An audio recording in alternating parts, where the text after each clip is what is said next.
범죄자의 관점에서 애착 이론을 또 한번 볼 수 있는 영화를 한번 제가 가져와 봤습니다.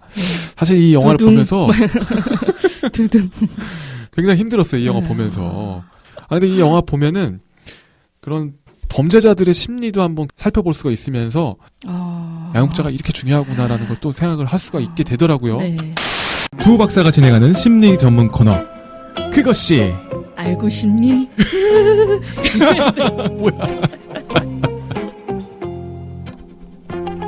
안녕하세요. 저는 미드를 즐겨보는 남자 미남 장발장입니다. 네, 저는 제 안에 정제되지 않은 야성을 찾아 헤매는 야성미입니다. 이 야성적인 거를 좀 어떻게 하면 표현할 수 있을까 하는데 제대로 표현할 방법이 없는 것 같아요. 아직 못 찾았어요. 표현한 거예요, 그러면? 네. 호요. 더 찾아야 할 것 같아요. 오프닝을 항상 짜오시는 분, 굉장히 성실하신 분입니다. 네.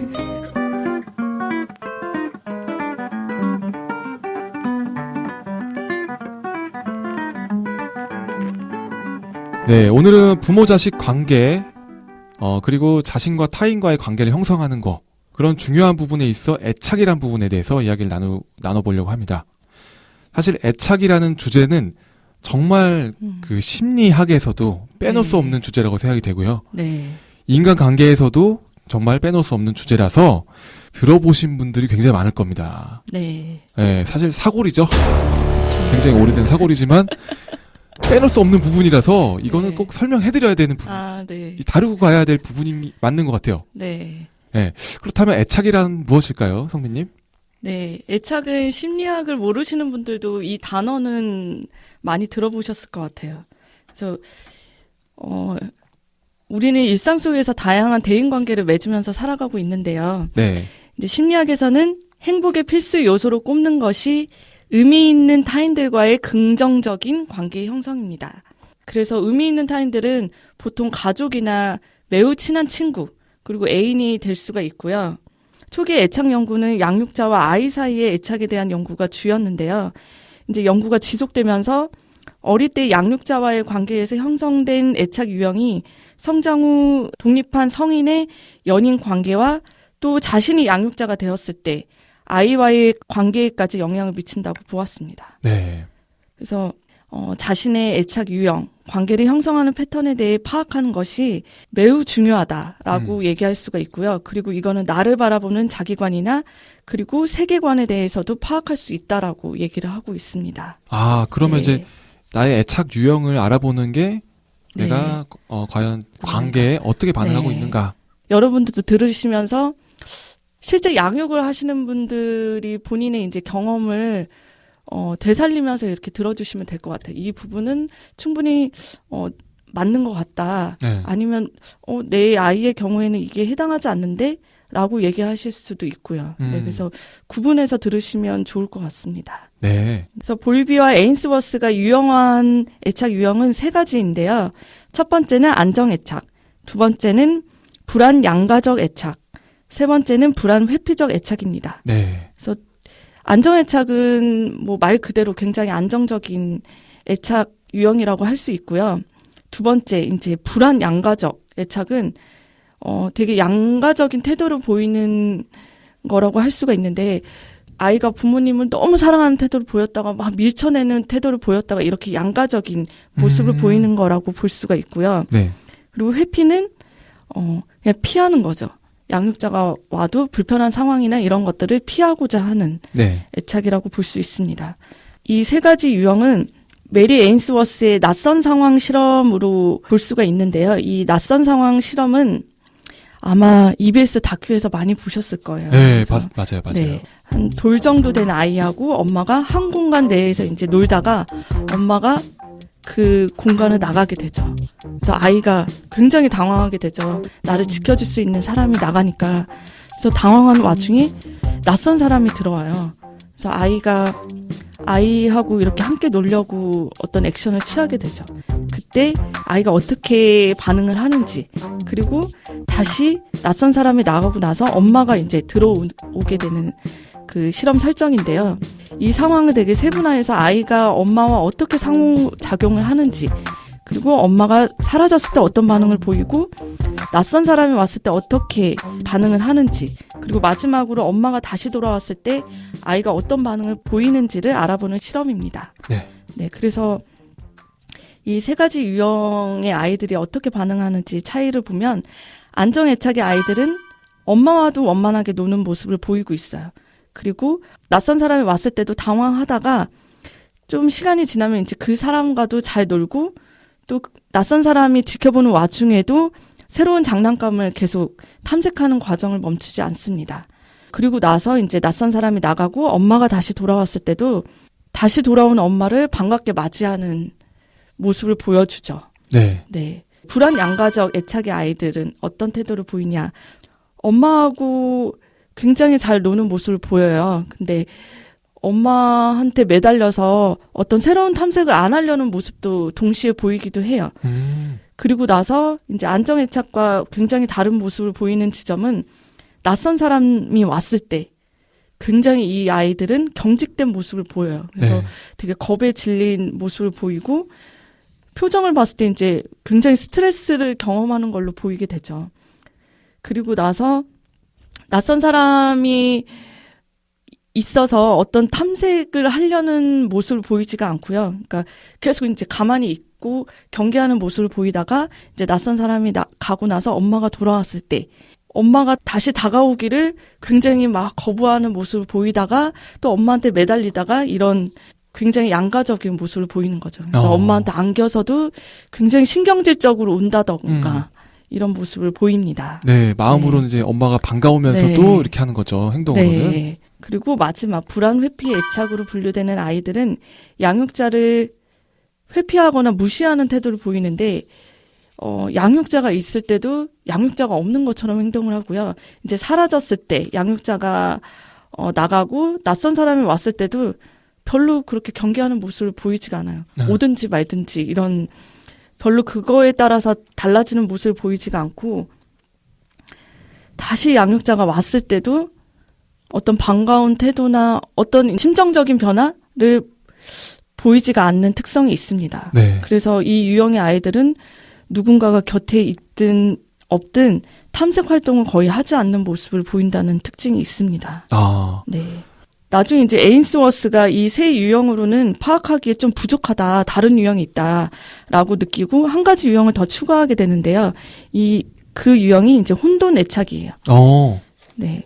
이 유형의 아이들은 낯선 상황 내내 회피도 양가도 없이 그냥 그 스트레스와 관련된 전형적인 아이들이 보이는 태도가 있는데 그 머리 수그리기를 하고 있다라고 해요. 그래서 아이가 엄청난 스트레스를 경험하면서 아무것도 못하는 거예요. 그래서 회피 유형의 아이들은 사실 그냥 무표정인 반면에 이 혼돈 애착인 아이들은 그 공포를 느끼는 듯한 태도를 보이죠. 네. 그래서 이 유형의 아이들, 엄마들은 대부분 산전 혹은 산후 상실감이나 트라우마를 겪었을 가능성이 굉장히 높다. 네. 그래서 심각한 우울증을 겪는 것을 이제 발견하게 되죠. 그래서 이 안정애착은 이 낯선 사람에 대한 태도, 그리고 양육자와의 태도를 보면서 어떤 거를 알아보고자 하냐면, 이제 내가 새로운 관계 형성을 어떻게 하고 있는지, 그리고 기존에 나와 관계를 형성하고 있는 사람에 대해서 어떻게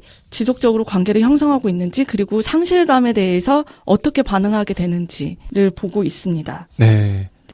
그런데 지금 제가 자료를 보니까 정신분석의 대상관계 이론을 영향을 받았다. 이런 네. 또 얘기가 있더라고요. 네. 그래서 정신분석 이론 하면은 이제 그 심리학의 뼈대를 구축하고 있다라고 봐도 과언이 아닐 정도로 탄탄한 이론들이 있잖아요. 네, 그래서 네. 대상관계 이론이라는 거는 가장 처음에 인간이 맺게 되는 인간관계. 이게 바로 주 양육자잖아요. 네. 그래서 어머니나 아버지와의 인간관계 맺는 패턴 자체가 네. 다른 타인하고 건강한 대인관계를 맺는데도 영향을 준다는 거죠. 그럼 대상관계 이론으로 어떤 치료 현장에 적용을 할 때는 그 내담자의 초기 대상관계 경험이 어땠는지를 알아보는 건가요? 네, 그래서 상담 현장에서는 처음에 그 상담에 오게 되면 바로 그냥 상담을 들어가는 게 아니고 뭐 발달사라던가 가족사라던가 네. 뭐 이런 것들을 적고 시작을 하게 돼요. 그러면 가족 관계가 어떻고 첫째인지 둘째인지 또 몇 살 터울이 있는 형제를 두고 네. 있는지 이런 세세한 거. 그리고 네. 발달사 같은 경우는 발달 과정에 어떤 뭐 사건이 있었는지 어떤 이슈가 있었는지 네. 예를 들면 뭐 사고를 당해서 뭐 뇌를 다쳤다. 뭐 네. 이런 게 발달사가 될 수도 있고 네. 혹은 중이아용자가 그 교체되는 뭐 사건이 있었다. 네. 어머니가 너무 바쁘셔서 일하시느라고 할머니가 양육을 도맡아 하다가 다시 네. 어머니한테 돌아갔다라던가 네. 이런 이제 의미 있는 사건 사고 이런 것들 네. 그런 것들을 기록을 해서 네. 예, 참고를 하게 됩니다.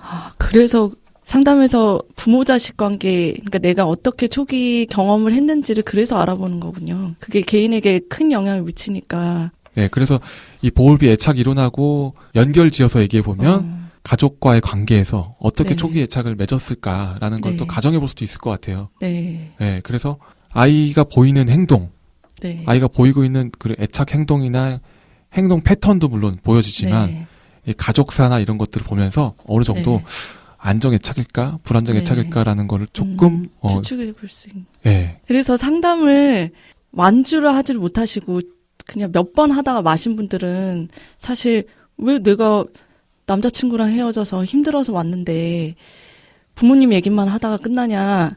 그 상담에 대한 그냥 오해만 하시고 많은 분들도 꽤 많더라고요. 네. 그래서 이게 무슨 상관이냐 하면서 근데 이게 어떻게 보면 내가 맺고 있는 관계에 계속 영향을 미치기 때문에 그 부모님과의 관계도 과거로 돌아가서 살펴보는 거고 거기에서 그치는 게 아니라 이제 새롭게 어떻게 내가 관계 패턴을 형성할 것인가까지 보는 게 맞는 거죠. 네, 그렇죠. 그러니까 초기 대상 관계에서 강조하고 있는 게 네. 내가 맺은 대상 관계가 네. 이제 계속 되풀이된다는 거예요. 인간관계에서. 네. 만약에 강하신 어머니한테 네. 양육을 받다 보면은 배변 활동을 하거나 할 때도 굉장히 혼이 많이 나고 네. 혹은 뭐 거부적이나 회피적인 그런 부모에 대한 양육으로 인해서 내가 그때 받아들인 암묵적인 기억 자체가 세상은 굉장히 힘든 곳이야. 살기 힘들고 불안한 곳이고 불안정한 곳이야라고 이제 네. 각인이 됐다면 네. 다른 타인에게도 네. 이 관계를 똑같이 경험한다는 거죠. 나의 그 초기 대상과 맺었던 관계를 계속 되풀이한다는 거예요. 그러니까 네. 친구 관계에서도 문제가 생길 수가 있고 연인 관계에서도 문제가 생길 수 있다는 거죠. 그리고 그런 경우에 또 약간 강박증으로도 좀 이어지지 않나요? 강박적으로도 갈 수가 있고 뭐 다양한 결과가 네, 나올 수 있을 것 그쵸. 같아요. 그 부분은 네. 예, 개인에 따라서. 네. 예, 근데 강박적으로 되는 경우에는 불안이 깔려 있기 때문에 내면에 있는 불안, 네. 내가 관계를 망칠 거야. 또 마음속에 이거는 내가 의식하지 못하는 깊은 무의식의 영역인 것 같아요. 네. 이 무의식이라는 거를 이제 보통 이야기하잖아요. 그러면 네. 내가 아는 것도 나 무의식적으로 이렇게 했네라고 얘기하시는 분이 계신데 무의식은 전혀 내가 지각하지 못하고 하는 그쵸. 행동이거든요. 네. 인지를 하지 못하는 행동이기 네. 때문에 나도 모르게 계속 그걸 반복을 하는 거죠. 인간관계에서도 계속 반복을 하고 있을 네. 가능성이 높습니다. 그렇기 때문에 상담 장면에서 그런 어떤 나의 그러니까 무의식이 어떤 것인가를 좀 알아보고 네. 내가 말로는 이렇게 하고 있지만 행동으로 다르게 하고 있는 것도 분명히 그쵸, 있을 거란 그쵸. 말이에요. 그쵸. 그런 것들을 이제 발견해 나가면서 이게 네. 의식화가 되고 네. 이런 행동은 내가 이래 해서 이렇게 했구나 하면서 네. 그런 약간 역기능적인 사슬을 좀 끊어내는 네. 그런 것들을 이제 통해서 나의 변화를 네. 조금 발견할 수 있는 거죠. 그래서 이렇게 주변에 옛날에도 이렇게 보면은 친구들이 이제 곧 사귀었는데 파국을 예상하는 친구들이 있더라고요. 이제 연애 시작하는데 그런 것들이 이제 관계에 대한 두려움이나 이런 것들이 자기도 모르게 이렇게 형성되어 있다라는 느낌을 받을 때가 있거든요. 근데 이거는 제3자한테는 보이지만 당사자한테는 사실 안 보이는 거잖아요. 네. 그래서 뭐 그런 얘기도 있죠. 자기 실현적인 예언이라는 그런 얘기가 있는데 자기 실현적인 예언은 네. 나에 대해서 이미 결론을 내려놓은 거죠. 이거는 뭐 확증 편향이라고 하는 네. 그런 심리 용어하고도 네. 관련이 있을 수가 있는데 네. 확증 편향이라는 거는 내가 이미 결과를 정해놓고 듣고 싶은 얘기만 계속 듣는 그쵸, 약간 그쵸. 그런 것들을 얘기하잖아요. 그쵸, 마찬가지로 그쵸. 자기 실현적인 예언은 네. 나라는 사람에 대해서 이미 규정을 져놓고 나는 네. 이 관계에 실패할 거야라는 네. 그런 무의식적인 것들이 깔려있다 네. 보니까 그럼 어떻게 되겠어요? 실패하게끔 네. 자기도 모르게 계속 자기 하는 거죠. 자신을 자꾸 실패하게 네. 만들어가는 그쵸. 네, 그런 상황이 올 수도 있다는 네. 거죠. 그걸 발견하는 게 되게 중요할 것 같아요.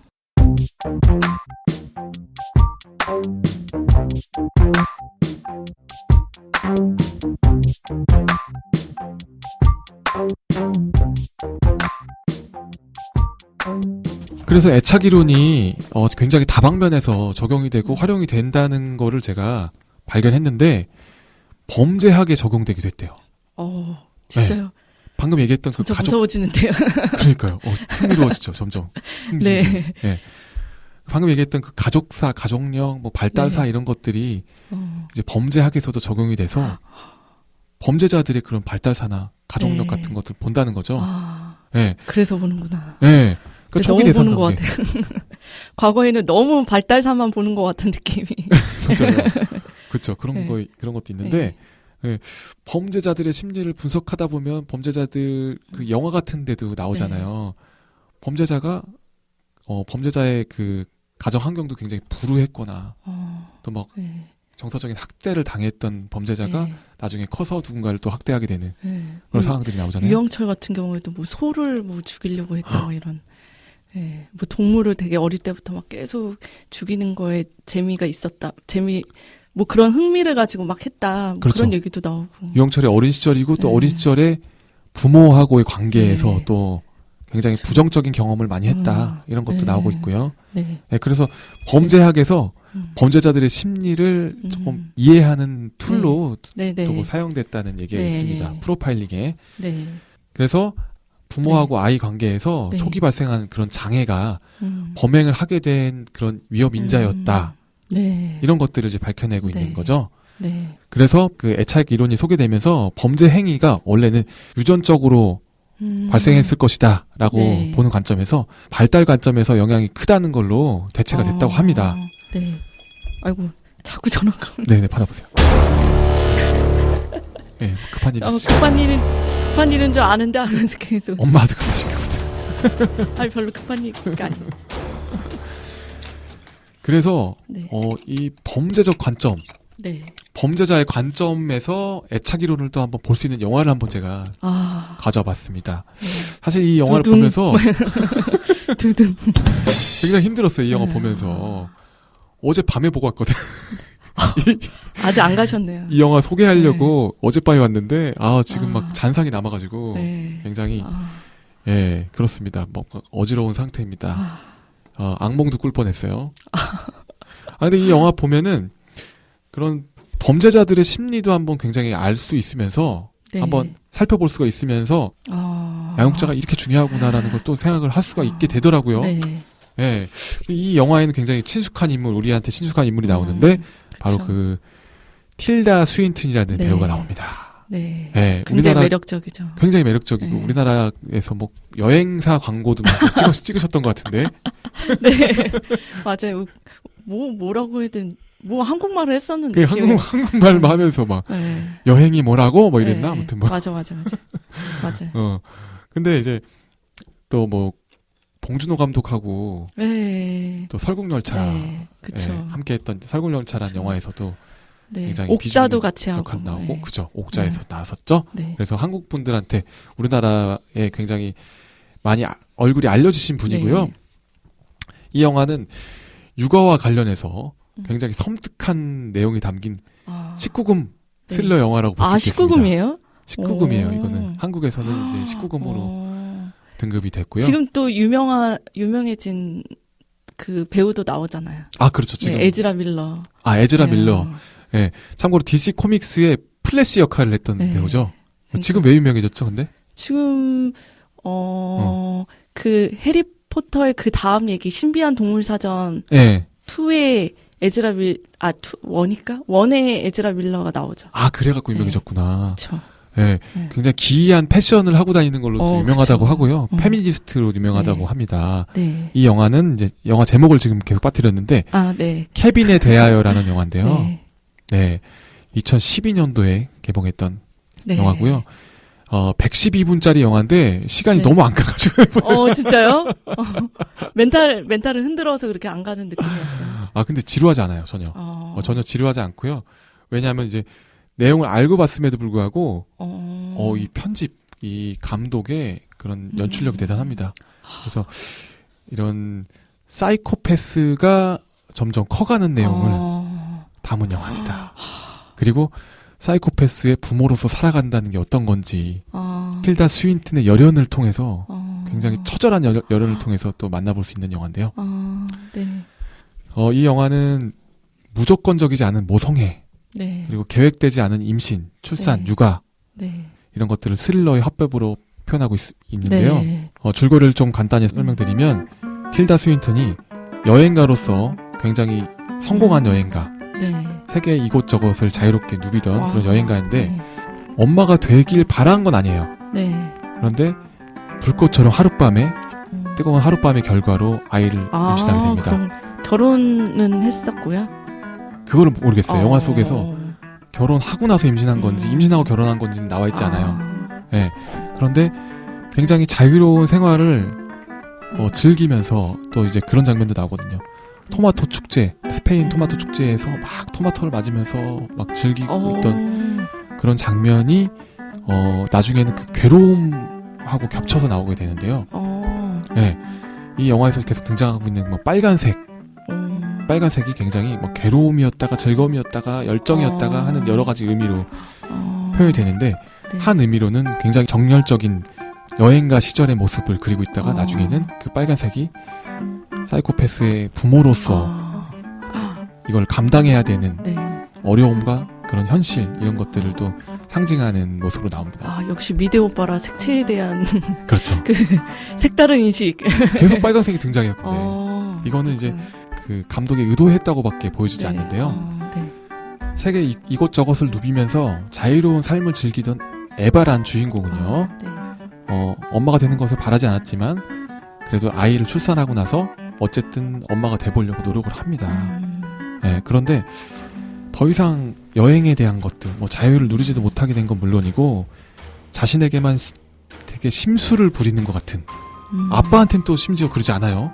아빠한테는 되게 잘하는데 엄마한테는 되게 심술을 부리는 그런 아이. 이 자식이요? 네, 아이 케빈 때문에 얼마나 얄미운지 진짜 나도 지금 영화 보다가 완전 빡쳤어. 진짜 아빠한테는 막 되게 막 잘하고 막 되게 이쁜 아들 역할을 하면서 엄마한테는 되게 못되게 굽니다. 나쁜 그래서 자식. 진짜 나빠. 진짜 나빠. 화가 나. 그러니까 스트레스를 받으면서도 잘 지내보려고 노력을 합니다.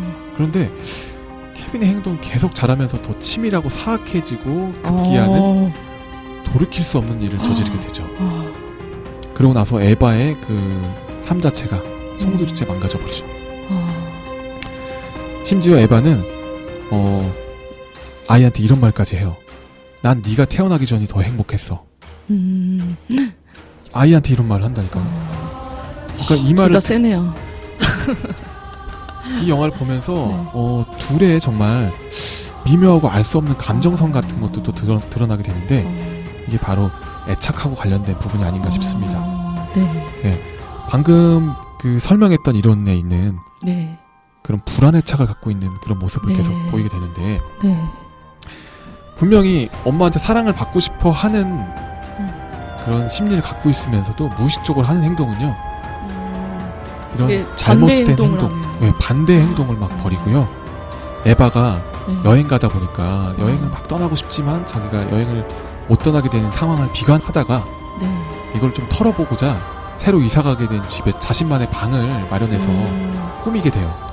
그래서 막 지도도 붙이고 막 되게 여행 가고 싶은 욕망을 거기다 방에다가 표출하거든요.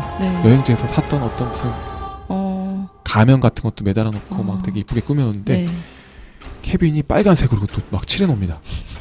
엉망을 만들어 놓죠. 진짜 못된 놈의 자식. 그럴 때 이제 엄마의 분노는 극에 달하죠.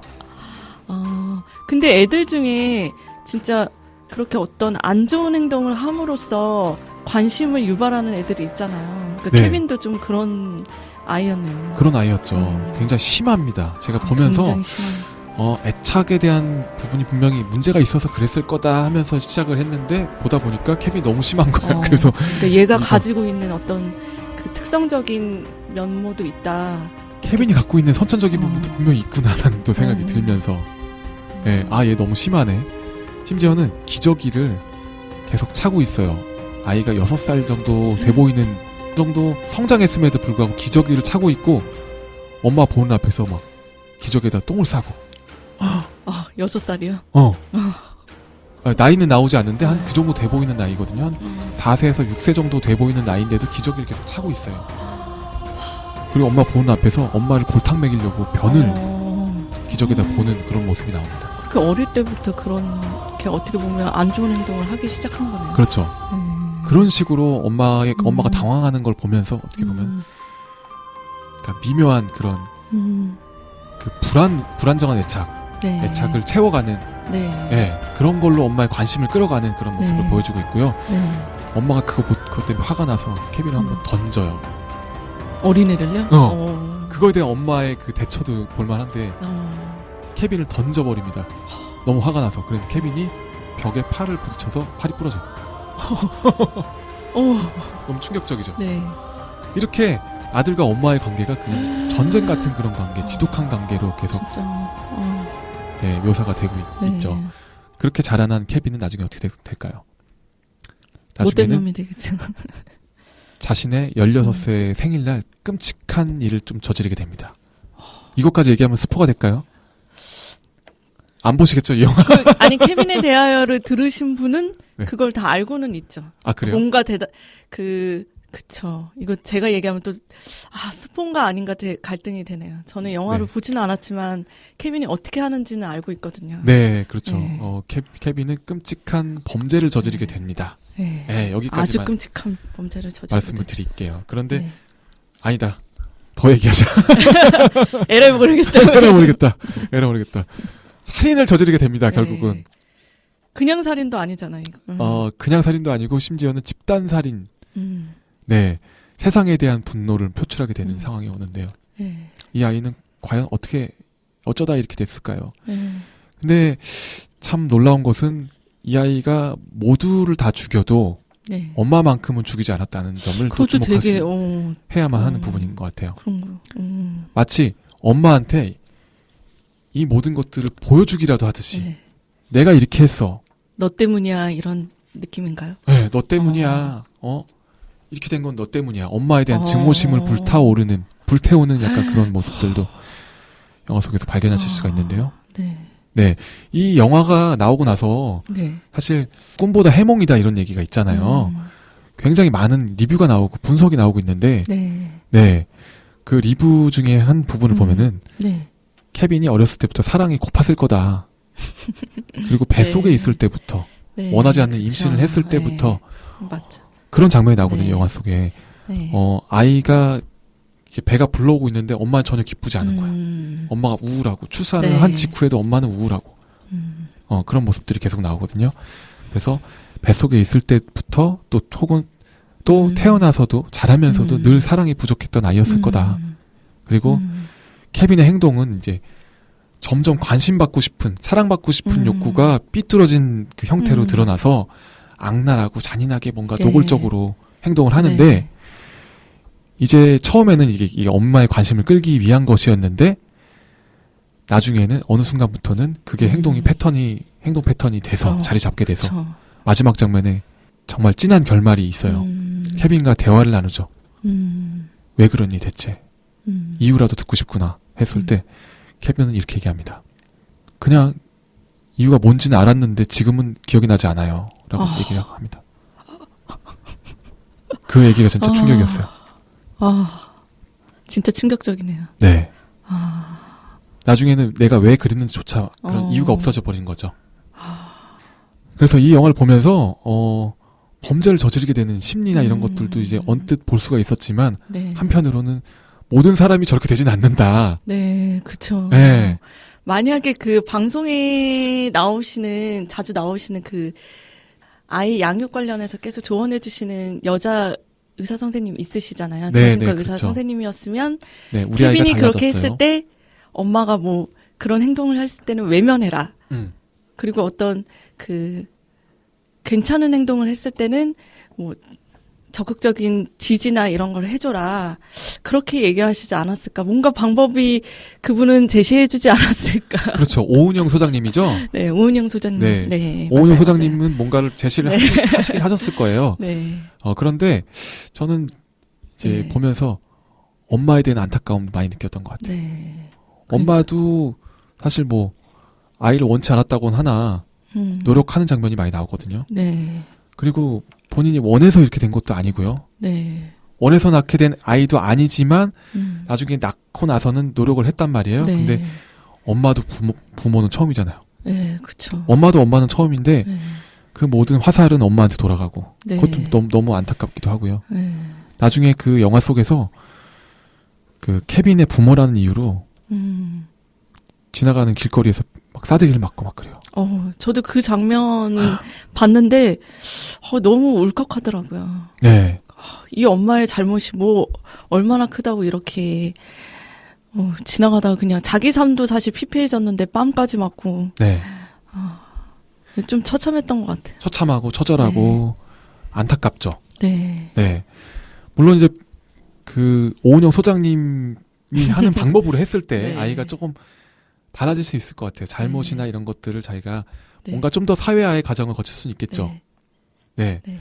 하지만 이제 모든 부모가 그렇게 할 수 없기 때문에 그쵸. 그게 쉽지 않기 때문에 그쵸. 어려운 부분이기 때문에 네. 어느 정도 이제 부모가 된다는 거에 그런 어려움을 좀 간접적으로나 느낄 수 있었던 것 같아요.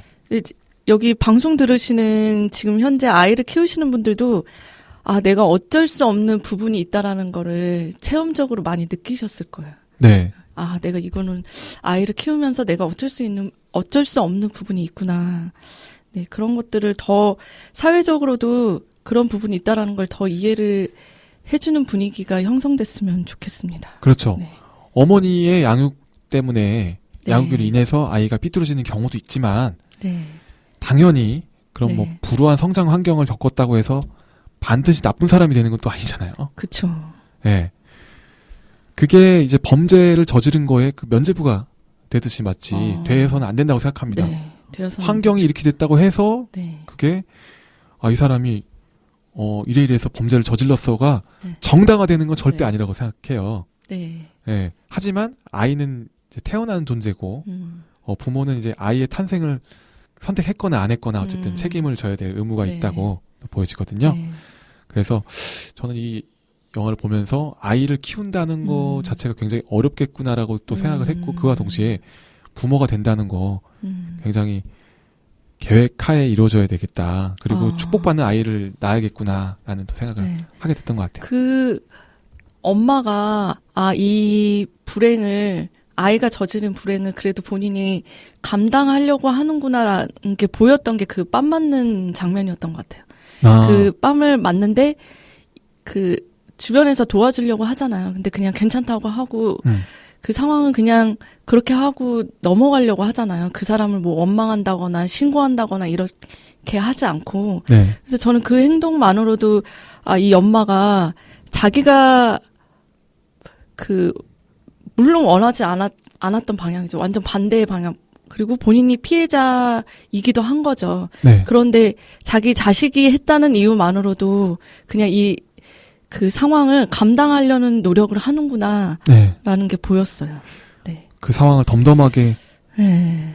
덤덤하다기보다 비장한 네. 표정으로 받아들이는 네. 모습이 굉장히 또 인상 깊었는데요. 진짜 세게 때렸나 봐요. 이렇게 틸다 스윈튼 그 얼굴에 또 얼굴이 엄청 하얗잖아요. 네. 거기에 손자국이 이렇게 나 있더라고요. 제 얼굴에 손자국이 날 정도로 진짜. 네. 이건 진짜 찐인데 왜 이러면. 진짜 아팠을 것 같아. 실제로. 그러니까. 연기파 배우들은 또 네, 진짜로 때린다고 진짜 하잖아요. 이렇게. 때리잖아요. 세게 네. 빨리 때리고 끝내요. 이렇게 하면서 이제 한 방에 끝냅시다. 네. 이러면서 이제 맞고 들어간다고 그쵸. 하는데. 네. 아무튼 그 영화가 정말 그 네. 주연 배우들이 열연도 있거니와 다 연기를 잘했어요. 네. 네. 그 색채, 빨간색이 주는 그 강렬함. 네. 네. 이런 것도 좀 기억이 네. 많이 남고요. 그리고 방금 전에 다뤘던 그 애착 이론에 대해서 네. 생각을 많이 해보게 되는 것 같습니다. 네.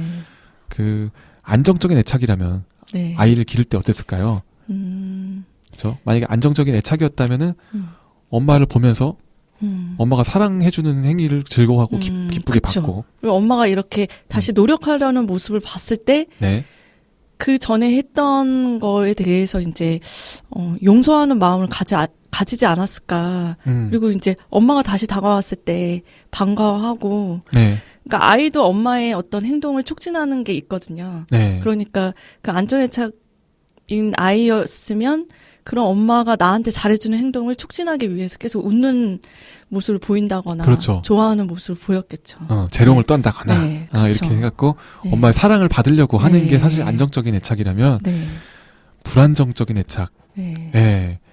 엄마를 주의를 끌어가지고 그쵸. 어떻게든 관심을 받고자 하는 거. 네. 본인도 모르게 나오는 거지만 네. 상담 현장에도 나옵니다. 이런 네. 아이들이 종종 있어요. 음. 문제를 일으켜서 네. 그 떼쓰는 아이의 예를 한번 들어볼게요. 상담소에서 유독 그 떼를 쓰는 아이들이 있는데 그 아이들이 떼를 쓰는 장소가 어딘지 알아요? 어디요? 입구에서 그렇게 떼를 써. 아, 그래요?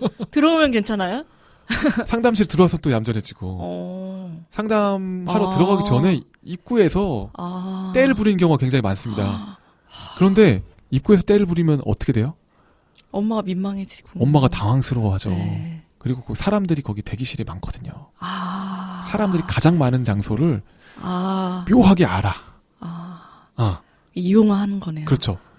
의식적으로 아는 게 아니고 무의식적으로 아는 것 같아. 그래서 엄마가 이 장소에서 내가 떼를 부리면 꼼짝 못한다는 거 알고 그렇게 떼를 부리더라고요. 그럼 엄마가 빨리 와가지고 뭔가 아이를 수습하려고 하고 막 당황하고 하니까 그렇죠. 혼내지도 못하고. 그렇죠. 근데 이런 네. 아이들의 특성으로 네. 봤을 땐 불안정 애착인 것 같아요. 그쵸. 그래서 이런 엄마의 행동을 끌어내고 엄마의 관심을 네. 받고자 하는 네. 그런 병리적인 욕구라고 네. 볼 수 있겠죠. 나 한 번이 아니고 매번 그런다고 하면 그게 이제 불안정 애착이다라고 그렇죠. 볼 수가 있을 것 같아요. 네, 한 번 가지고는 판단할 수 없지만 네. 이렇게 그런 모습들이 지속적으로 보여진다. 네. 그리고 그런 부모님의 경우에 네. 불안정 애착을 가진 아이의 부모님의 경우에 네. 보통은 굉장히 불안도가 높을 가능성이 높죠. 네. 그래서 사회적 상황에서 네. 아이의 그런 행동을 또 못 견뎌 하는 그런 부모님의 경우가 또 많았던 것 같아요. 그래서 아이 상담하시면서 부모님도 함께 상담하는 게 그런 이유 때문에 그런가 봐요. 네. 네, 부모 상담이 굉장히 중요한 것 같아요. 네. 아이 상담에 있어서 부모님의 상담도 굉장히 중요하고요. 네. 부모의 양육 태도라던가 네. 그런 자라온 환경이나 이런 방식이라던가 그렇죠. 이런 것들이 너무 중요하다고 볼 수 있겠습니다. 네. 그래서 오늘 이제 애착 이론을 통해서 부모의 양육이 얼마나 중요한지를 또 알아본 것 같아요. 네. 네. 그렇다면은 우리 다음 화에서 다룰 네. 부분은 이제 성인 애착이죠. 네. 성인 애착에서는 또 네. 진한 연애 관계에 대한 네. 얘기도 들어갈 것 같아서 또 기대가 되네요. 오늘은 이제 애착에 어떻게 보면 되게 굉장히 고전적인 내용을 말씀을 드렸고요. 네. 아까 말씀드렸다시피 이 어릴 때 내가 형성했던 관계가 패턴이 돼서 나중에 내가 성인이 되어서 연인을 만날 때도 그리고 내가 양육을 할 때도 아이에게도 이렇게 영향을 미치기 때문에 이제부터 이제 성인이 됐을 때 이 방송을 들으시는 대부분이 이제 성인이실 거라 생각하는데 이 성인이 됐을 때 어떤 형태로 나타나는지를 말씀드리려고 합니다. 네. 아우 흥미진진해요. 빨리 네. 듣고 싶어요. 네, 야한 얘기도 있습니다. 와. 네, 네, 이게 아침 19금 방송으로 우리도. 와 너무 좋다. 이게 아침 네. 녹음이라서 목소리가 좀 네. 덜 풀렸는데 이제 좀 네. 살아나신 것 같아. 네. 네, 지금 아니 뭐 지금 제가 야한 얘기하면서 지금 표정이 너무 살았어. 아니 반응을 너무 잘해주셔가지고 제가 아침에 일어났는데 막 눈이며 코까지 이렇게 부어 있는 거예요. 그래가지고 코도 막혀 있고 눈에서는 계속 그 눈물이 계속 나가지고 지금 방송하면서도 계속 눈물을 닦고 있거든요. 아, 그래서 그렇구나. 네, 많이 부어 있습니다. 네. 여러분. 목소리도 부어 있나요? 목소리가 살아났는데 좀 전에. 이제 됐다. 이제 됐다. 네. 좋습니다. 이제 드립할 수 있다. 네, 그럼 한번 2부로 넘어가 볼까요? 네. 목소리가 좀 이제 풀리네요. 아침 녹음 힘들다. 그러게요. 목소리도 그렇고 엄청 부랴부랴 말도 안 오셨잖아요. 말도 안 그러니까 나오고 정신도 없으시고. 단어도 막 저도 단어가 막 저 끊겨. 저도 왜 그런지 모르겠어요. 아침에 그래서 힘들어요. 아침형 인간이면 좀 더 뇌가 빨리 돌 텐데 저녁형 인간이라 케빈 보고 늦게 자가지고